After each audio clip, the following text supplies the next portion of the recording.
সকালে ঘুম থেকে উঠে আমি অবাক। তুর্য আমার ডান হাত আঁকড়ে ধরে পাশে বসে বসে ঘুমোচ্ছে।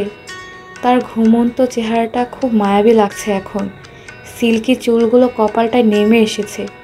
সুদীর্ঘ আখিপল্লব বন্ধ করে শুয়ে আছেন। মনে হচ্ছে একটা বাচ্চা ঘুমিয়ে আছে। তার মুখশ্রীতে ক্লান্ত ভাব স্পষ্ট। আমার বেশ অস্বস্তি লাগছে এই মুহূর্তে। একেই তুর্য এভাবে হাত ধরে রেখেছেন, আরেকদিকে আমার শাড়ি এলোমেলো হয়ে আছে। তুর্য ঘুম থেকে উঠে দেখলে কি হবে? আমি খানিকক্ষণ চেষ্টা করেও তার হাতের শক্ত বাঁধন খুলতে ব্যর্থ হলাম। সে আমার হাত সযত্নে বুকে আগলে গভীর ঘুমে মগ্ন। এখন কি করব আমি? তাকে ডাক দিতেও অস্বস্তি লাগছে।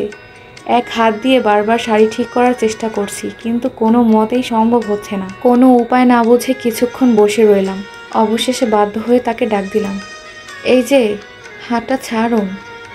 আমার আওয়াজ শুনে তুর্য চোখ খুলে তাকালো। সে এক দৃষ্টে আমার দিকে তাকিয়ে আছে, অপলক দৃষ্টিতে। তার দৃষ্টি এক রহস্যময় দৃষ্টি।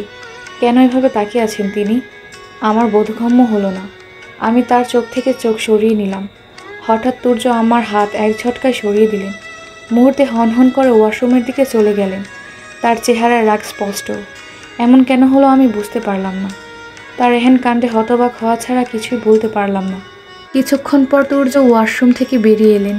আমি তার দিকে তাকাতে সে চোখ সরিয়ে নিলেন। ড্রয়ার খুলে দিয়ে বললেন, এখানে তোমার জামা কাপড় আছে, শাড়িটা চেঞ্জ করে আসো। বলেই সে রুমের বাইরে চলে গেলেন। ড্রয়ারে হরেক রকমের কাপড়ের বাহার দেখে বেশ অবাক হলাম। আমি খয়েরি রঙের একটা শাড়ি নিয়ে ওয়াশরুমে চলে গেলাম। ড্রেসিং টেবিলের সামনে দাঁড়িয়ে বারবার শাড়ি ঠিক করে পরার চেষ্টা করছি আমি, কিন্তু বরাবরের মতো ব্যর্থ হচ্ছি। গ্রামে বড় হলেও শাড়ি পরার অভ্যেস আমার নেই। আমি কখনো শাড়ি পরিনি। শাড়ির কুচি ঠিক করতে গেলে আঁচল সরে যাচ্ছে, আবার আঁচল ধরতে গেলে কুচি নষ্ট হয়ে যাচ্ছে। কি করব, মেজাজ বিগড়ে যাচ্ছে। হঠাৎ শুনলাম কেউ চিৎকার করে বলছে, মেহু। পিছন ফিরে দেখলাম তুর্য রক্তচক্ষু নিয়ে আমার দিকে তাকিয়ে আছে। এখনই আমাকে খেয়ে ফেলবেন। আমি তাড়াতাড়ি শাড়িটা কোনো রকম গায়ে জড়িয়ে নিলাম। সে আমার কাছে এসে আমার কোমর জড়িয়ে আমার থুতনি চেপে ধরলেন। দাঁতের সাথে দাঁত চিবিয়ে আমাকে বললেন, ওভাবে দরজা খুলে শাড়ি পরছো কেন? কোনো কমন সেন্স নেই তোমার? আমি এসেছি, অন্য কেউ এলে কী করতে? তার কথায় নিজেকে হাজারটা বকা দিতে বাধ্য হলাম। ইস, একটু খেয়াল হচ্ছিল না যে দরজাটা খোলা ছিল। কি হয়েছে? কথা বলছো না কেন? লোকদের নিজের শরীর দেখানোর চেষ্টা করছো নাকি? তার কথায় আমার চক্ষু বাহিরে বের হওয়ার উপক্রম। কি বলছেন উনি এসব? কাল রাতের ব্যবহারের সাথে তো এর কোনো মিল নেই। কি হয়েছে? আমি তো কিছু বলছি, আনসার মি ফার্স্ট। আমি ভয় পেয়ে গেলাম। আমতা করে বললাম, আসলে খেয়াল ছিল না দরজাটা খোলা, আর শাড়িটাও পরতে পারছিলাম না তাই। কি, না পরতে পারলে পরতে নিয়েছো কেন? ড্রয়ারে কি শুধু শাড়ি ছিল নাকি? মানে, তার ব্যবহারে এখন খুব কান্না পাচ্ছে আমার।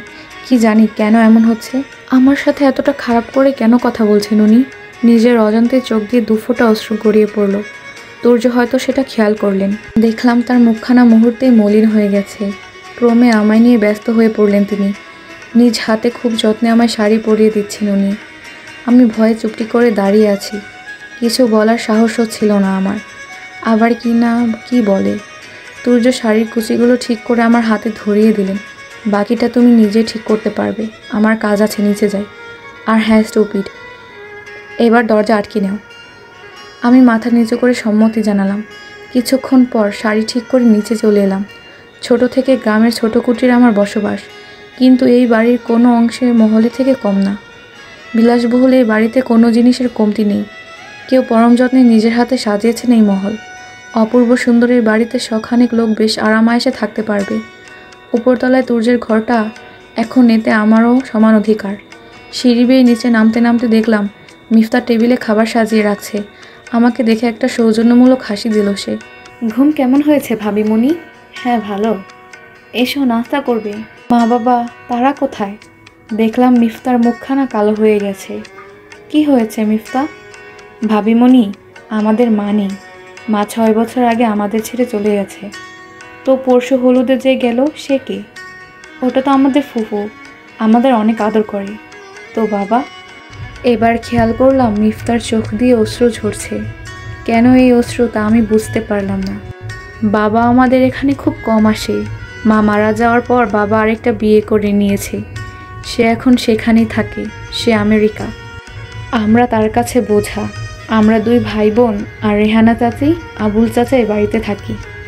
আমি বেশ অবাক হলাম, আর অবাক হবই না বা কেন? এ কেমন কথা? নিজের সন্তানদের বোঝা মনে করেন? কি বলছে ও? রান্নাঘর থেকে মধ্যবয়সী এক মহিলা বেরিয়ে এলেন। বৌমনি উঠে গেছো? তাকে চিনতে পারলাম না, তারপরও হাসির মাধ্যমে জবাব দিলাম, মিফতা হয়তো বুঝতে পারলো ব্যাপারটা। ভাবিমণি, এ হচ্ছে রেহানা চাচি। মা মারা যাওয়ার পর থেকে রেহানা চাচি আর আবুল চাচার সাথে আমরা থাকি।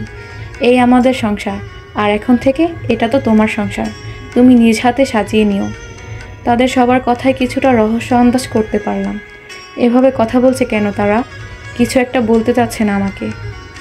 বৌমনি, তুর্য বাবা কোথায়? সে তো ঘরে নেই, কিছুক্ষণ আগে বেরিয়ে গেল, বললো কাজ আছে নাকি তার। ওহ আচ্ছা ভাবিমণি, আসো নাস্তা করব। খুব খিদে পেয়েছে আমার, তোমার সাথে খাবো বলে বসে আছি।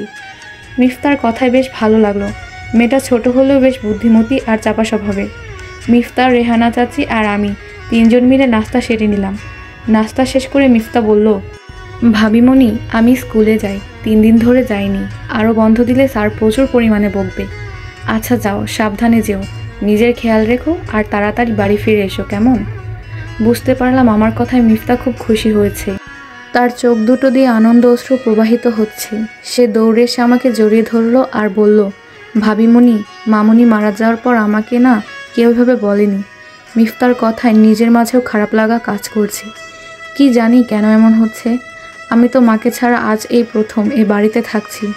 আমি বুঝতে পারছি মা কি জিনিস। যতই হোক মা তো সে। অন্যদিকে এই মেয়েটা 6 বছর মাকে ছাড়া থাকছে, জানি না কত কষ্ট এর মাঝে। আমি মিফতার মাথায় হাত বুলিয়ে বললাম, তুমি একা যাবে নাকি? না, আবুল চাচা দিয়ে আসবে, স্কুলে বেশি একটা দূরে না। আমি দুপুরেই ফিরে আসবো কেমন? তুমি নিজের খেয়াল রেখো, আর কিছু লাগলে ভাইয়া আর রেহানা চাচি তো আছেই, বিকেলে দুজন মিলে আড্ডা দিব। বুঝতে পারলাম না দুটি নয়ন এই মুহূর্তে আমাকে দেখে আনন্দ তৃপ্তে হাসছে। মিফতাকে বিদায় জানিয়ে রেহানা চাচির সাথে হাতে হাতে 2-1টা কাজ করলাম আর কথা বললাম। তিনি তো আমাকে কোনো কাজই করতে দিতে চাইছিলেন না, তবুও আমি করলাম। গ্রামের মেয়ে আমি, বাড়ির প্রায় সব কাজই আমি পারি, রান্না থেকে শুরু করে কাপড় কাচা, বাসন মাজা, সব। কোনো কাজই আমার অজানা ছিল না, তাই আমার কোনো সমস্যা হলো না। বেলকনিতে দাঁড়িয়ে খোলা আকাশ পানে চেয়ে আছি আমি। এতক্ষণ খানিকটা ভালো লাগলেও এখন খুব কান্না পাচ্ছে আমার। বাবা মায়ের কথা খুব মনে পড়ছে। তাদের থেকে দূরে আর কখনো থাকিনি আমি। মন খারাপ করে দাঁড়িয়ে আছি আমি। হঠাৎ কেউ বলে উঠল, মেহু, বয়স কম হলেও তুমি কিন্তু বড় হয়ে গেছো। পেছন ফিরে দেখলাম তুর্য কথা বলছে।